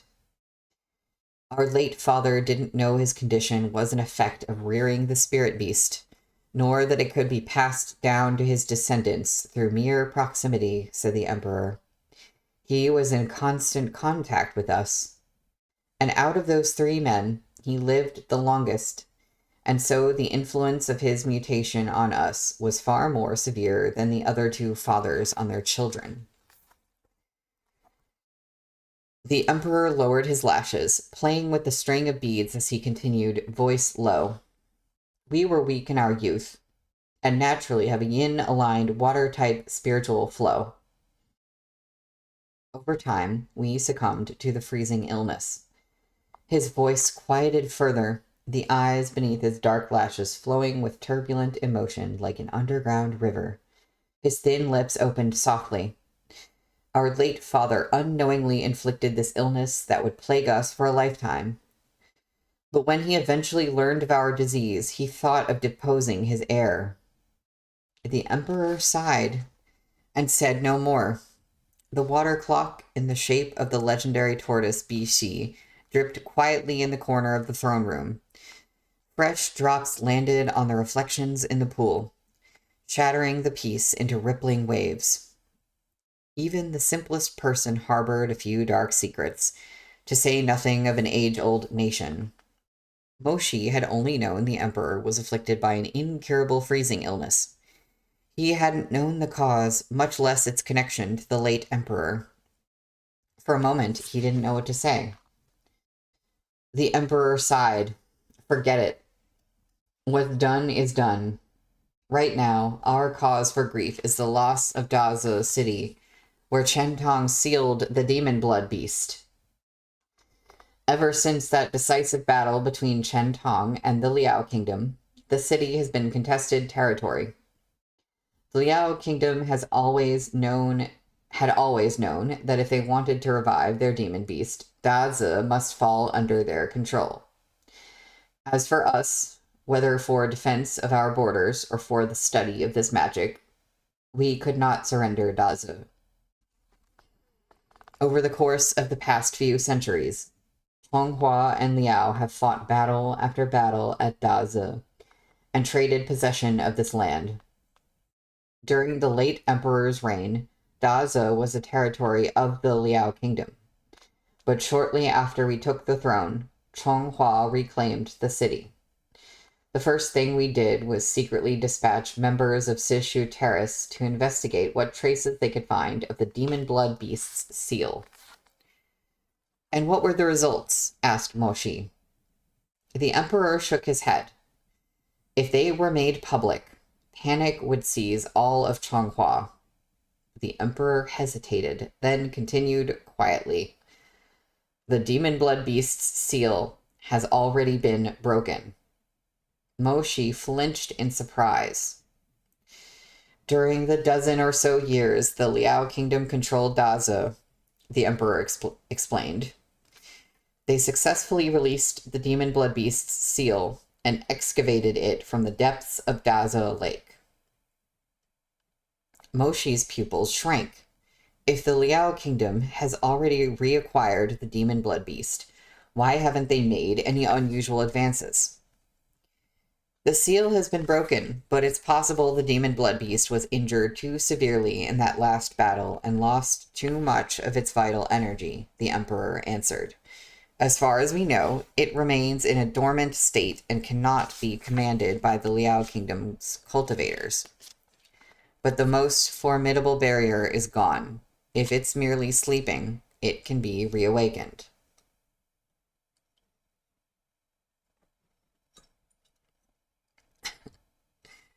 Blue, I can so hear Liv saying that too.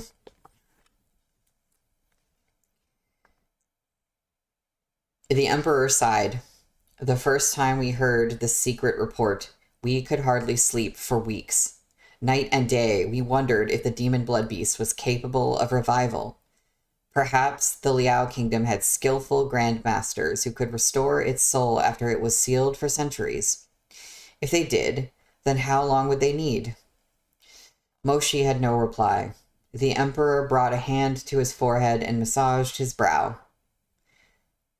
Shihajun, now do you understand why we so urgently needed someone of unquestionable loyalty to spy on the Liao Kingdom? His voice was low. We must know every detail of their progress with the demon blood beast.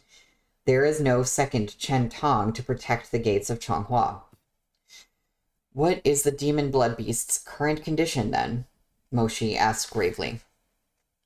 It took Gumong an entire year to dig up any useful information on it. After the seal was broken, the demon blood beast was placed within a soul-preserving pouch to recuperate, but Chen Tong damaged it so severely that its power waned continuously, despite their best attempts to resuscitate it. As of yet, there have been no signs of its reawakening.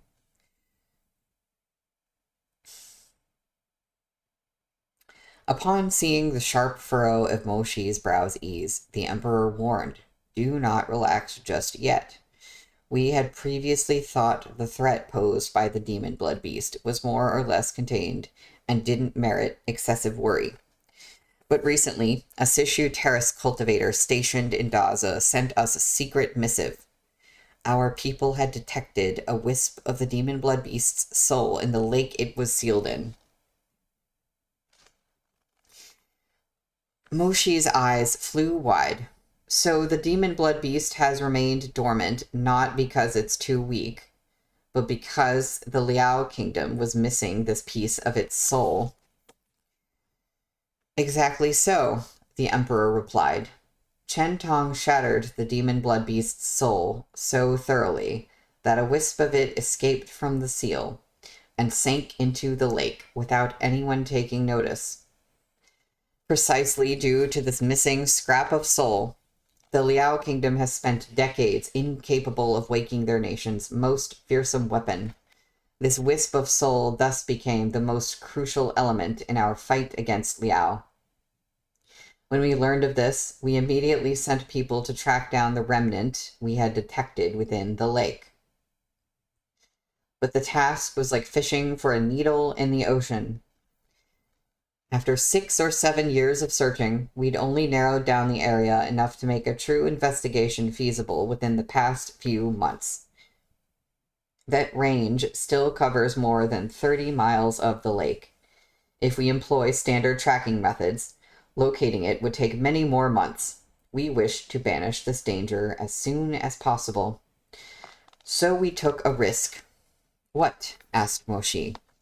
The Emperor lifted a pale finger, pointing at his own temple. Summoning.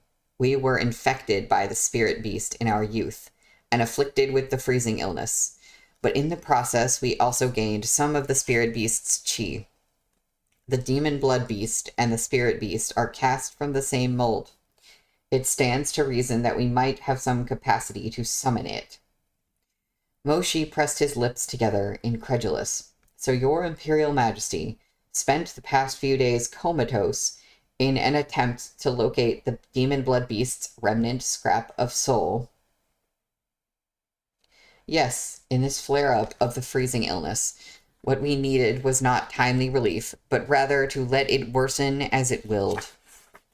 The more severe the effects, the heavier the spirit beast's chi on us becomes, and the easier to sense the demon blood beast. Just yesterday, we pinpointed the whereabouts of that bit of soul. We planned to send people to recover it at once, but we awoke to find that Daza city has been lost. As the words fell from his lips, the aura in the Great Hall seemed to grow darker and colder. The Emperor closed his eyes, tendons protruding on the back of his hands where they gripped the throne's armrests. His tone became menacing. Ah, the Liao Kingdom. It must be that they, too, have finally discovered why the demon blood beast hasn't recovered. Now that they hold Daza, all that remains is tracking down that last wisp of soul. Once they take it into their hands, what awaits Changhua will no longer be a stalemate over 1 or 2 cities, but a replication of that battle with Hua Po-an centuries ago. His eyes filled with venom. Shihajun, do you now understand the stakes at hand? This has bearing on the foundation of our nation. It's not a truth we would tell anyone whose loyalty is in question. The loss of Daze is far more serious than it seems to our officials.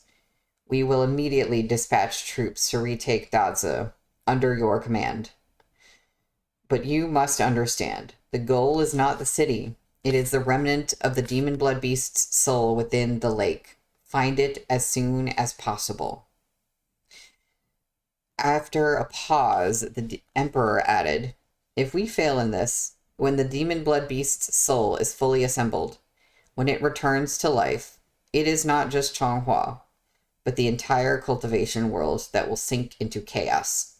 By then, it will be too late. This calamity will span the continent and wreak destruction throughout the land.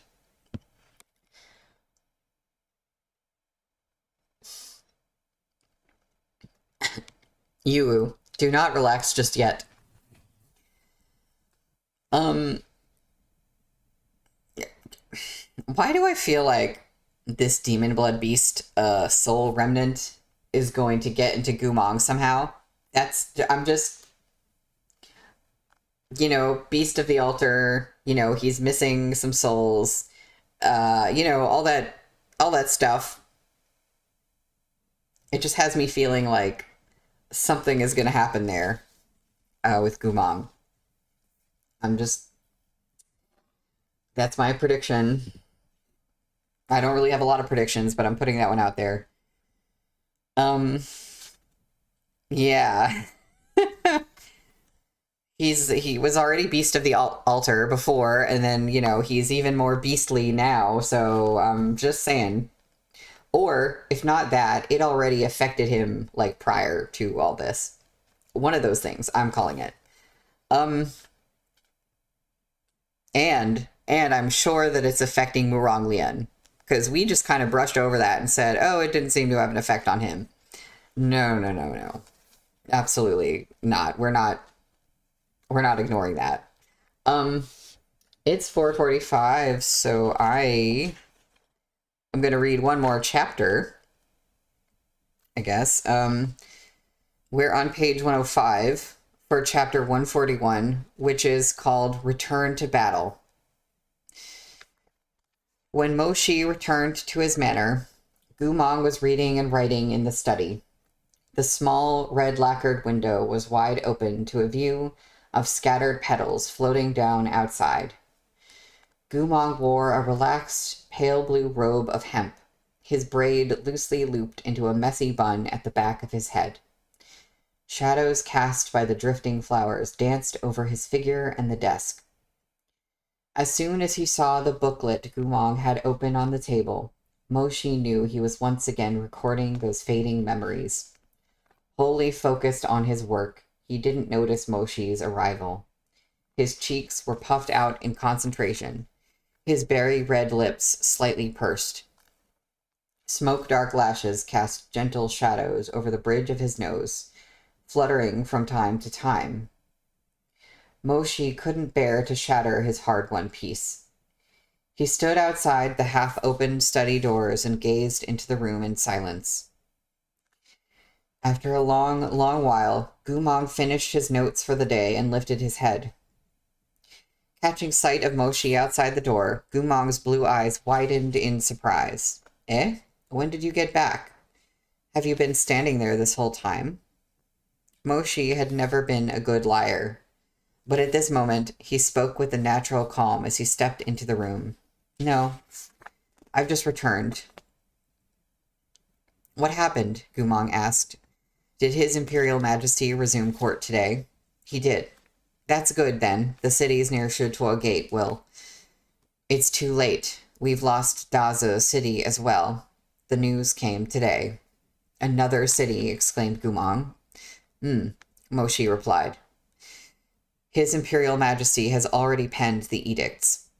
In another Shuchen, they will go out to the residences to summon everyone to the command platform at noon, where he'll appoint commanders and officially deploy the army to the northern frontier. He's already discussed this with you. Moshi paused. Yes. I'll be leading the Northern Frontier Army alongside 50,000 cultivators of the winged cavalry under Murong Lian's command. Another 50,000 cultivators of the Scarlet-Plumed Battalion are to join us, currently without a commander. Gumong's brows knit as soon as he heard Murong Lian's name. Murong Lian had no interest in the battlefield these days and was chained to his pipe of ephemera. Why did the Emperor insist on sending him into battle? When he heard the Scarlet-Plumed Battalion still lacked a commander, his frown deepened. He doesn't have anyone in mind? Gumong asked. Moshi shook his head. He's set on appointing Mengzi. Gumong said nothing.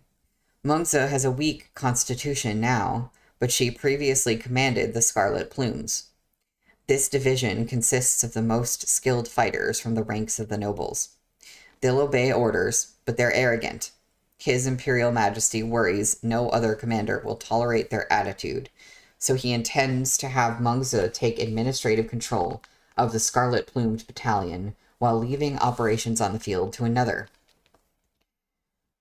Gumong pursed his lips. Do you think that's His Imperial Majesty's true goal? I won't guess at his motives, Moshi said. I came back before heading to the command platform because I wanted to ask something of you. If it were possible, would you be willing to take command of the Scarlet Plume troops in Mengzi's stead and come with me to the front lines? Gumong was stunned. You want me to command the Scarlet Plumes? Yes, are you willing to do it? Gumong's shifting emotions showed clearly upon his face. Before he had the chance to gather himself, his cheeks had flushed in surprise and delight at hearing he could fight side by side with the soldiers of his own nation once again.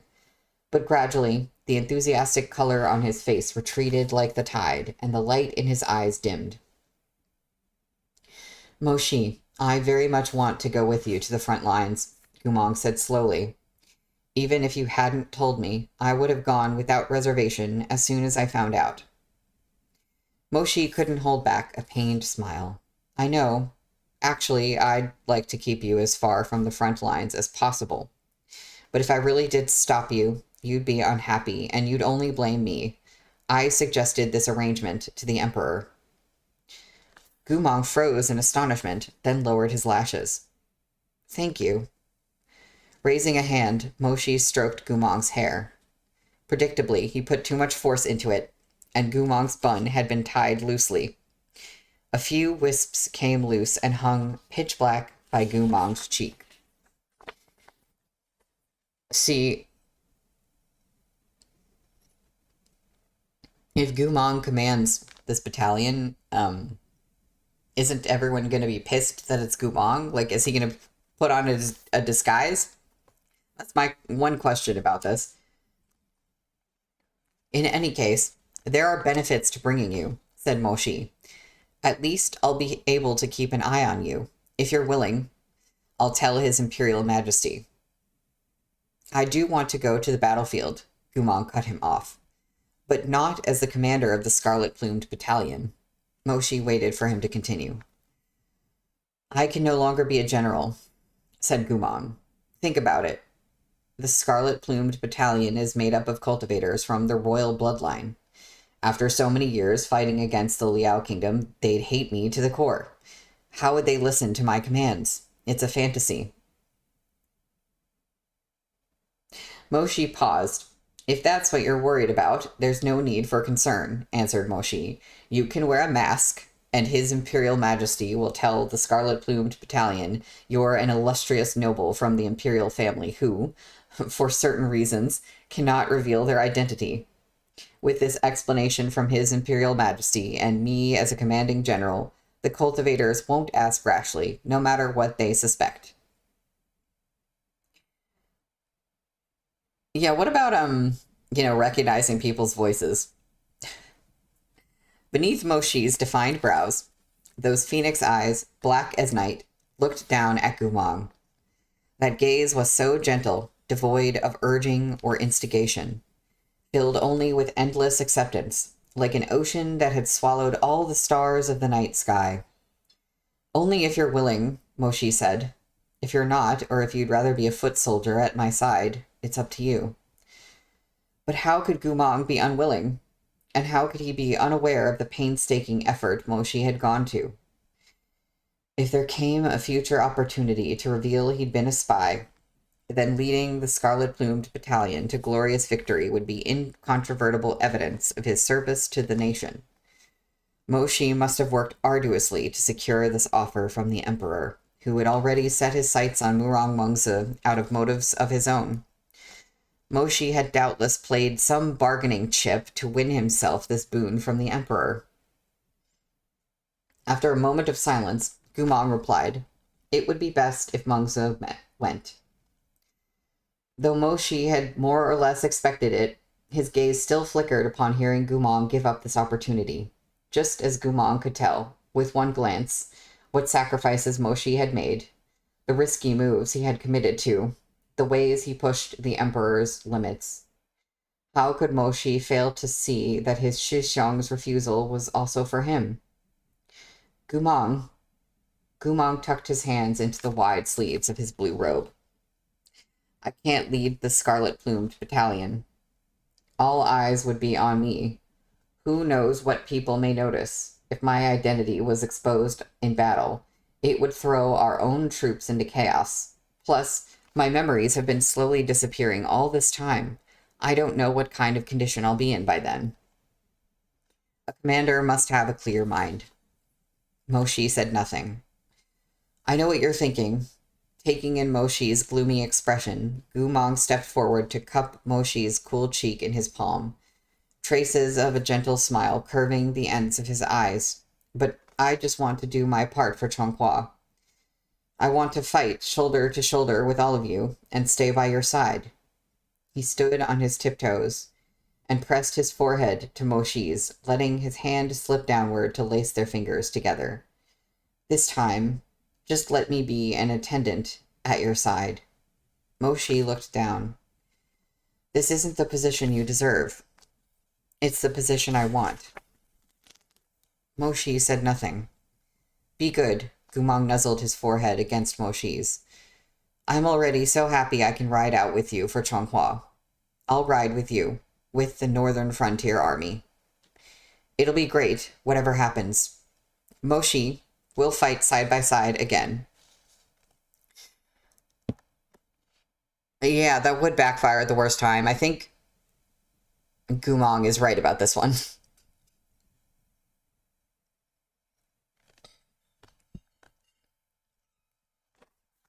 On the 17th day of the 6th month of the Chonghua calendar, at the height of summer, the Liao kingdom reneged on the agreed armistice of 2 years, and mounted a surprise attack on Shitua Gate.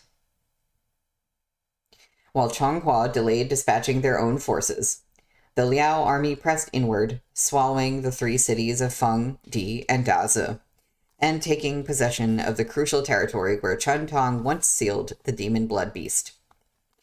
When the emperor woke from his sleep and received news of Dazi city's capture, he immediately appointed his generals and prepared to recover it. Wind buffeted the scarlet flags of war.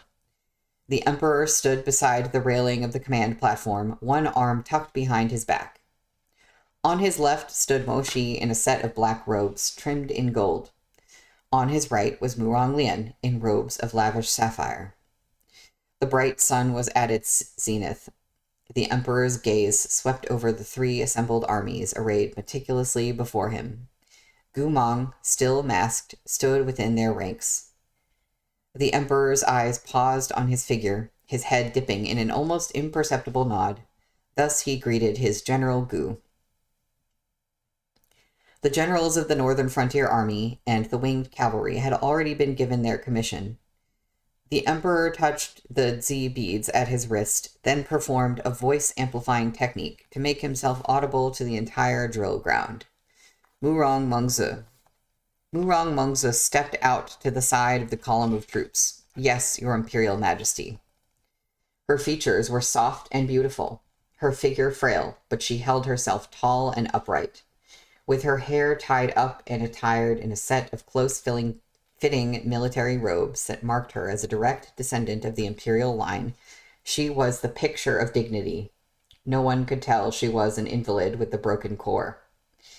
"We appoint you general of the scarlet-plumed battalion," the emperor proclaimed. "We expect that you will work in harmony with Wang Shujun and support Shihajun as deputy generals in the expedition north to reclaim our lost cities." A murmur rippled through the army. Murong Mengzi bowed her head. "Understood." She took the golden arrow banner of command from the decree official's hands and climbed the vermilion-carpeted steps onto the command platform to stand at Commander Moshi's side. The atmosphere on the command platform was solemn. Those upon it were not permitted to turn and whisper into their neighbors' ears. But when Mengzi took her position as the scarlet-plumed battalion's general, disbelief and dissatisfaction showed on the faces of the distinguished nobles. Though they made no sound, the looks they exchanged spoke volumes. Nothing more needed to be said. There was no shortage of people in Changhua who could take up this post, yet this golden arrow banner of command had been entrusted to Mengzi. Were these the emperor's own selfish motives at work? Could it be that he wanted to push Mengzi and Shihajun together by having them fight shoulder to shoulder? Or was it purely out of a desire to alienate his other relatives? All these suspicions rushed in undercurrents below the silent command platform.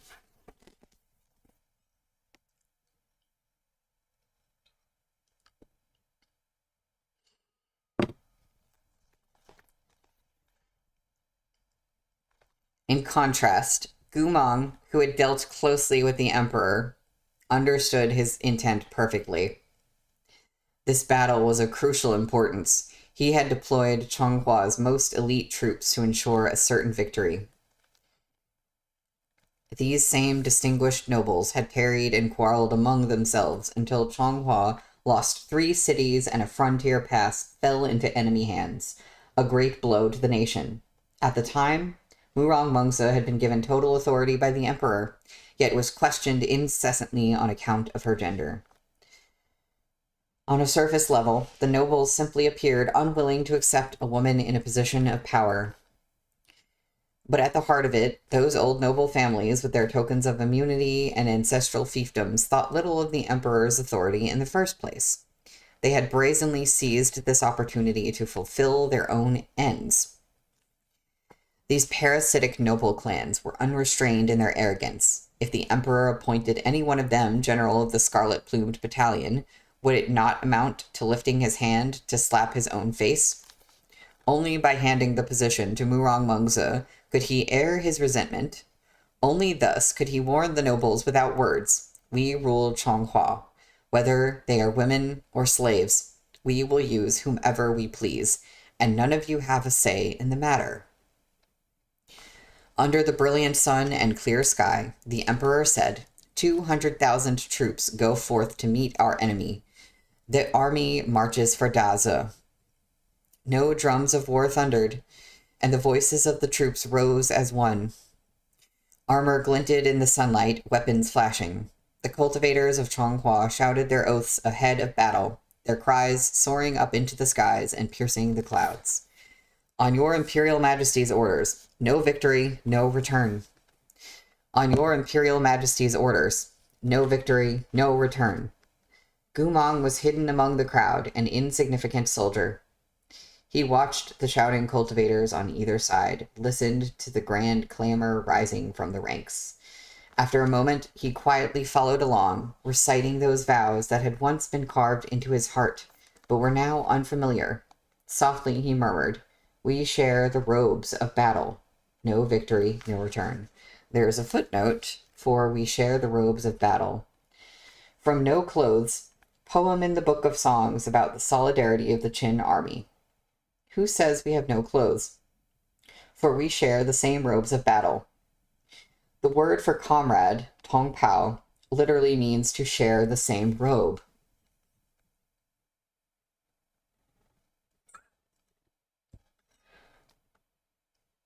He mounted an ordinary warhorse the color of dates, the plumes on his helmet nodding in the wind.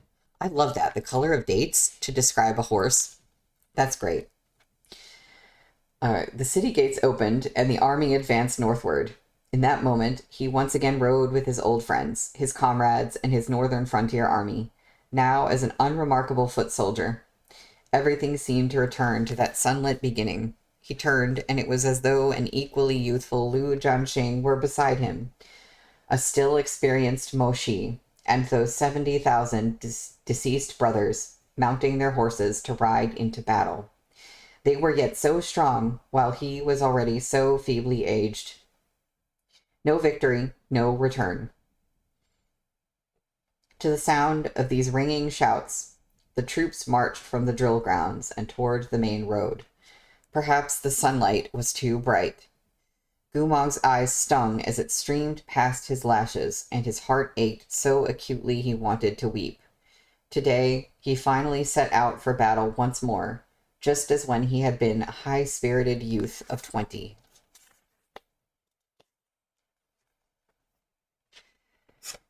And that's the end of the chapter. The thing about the shared robes of battle, I swear also that it was in this book. I swear it was in volume 1 or 2 or somewhere early on that we had a footnote about that. They probably just gave us another footnote because you needed a reminder by this point. I really see. I kind of hate that Murong Mongza has to be like one of the generals here just because like her health is not good and I don't want her to be put in a dangerous position. But I'm also like, yes, no, you will respect her authority. And I'm hoping there will be an example set and everyone will learn that she's, you know, just as capable as everyone else. But also, damn, that was kind of a perfect ending place, though, for a stream. Like, it's not a cliffhanger. It's just like we're marching into battle. Gumong is having a sad, wistful moment. We're getting into kind of the next story arc of things. I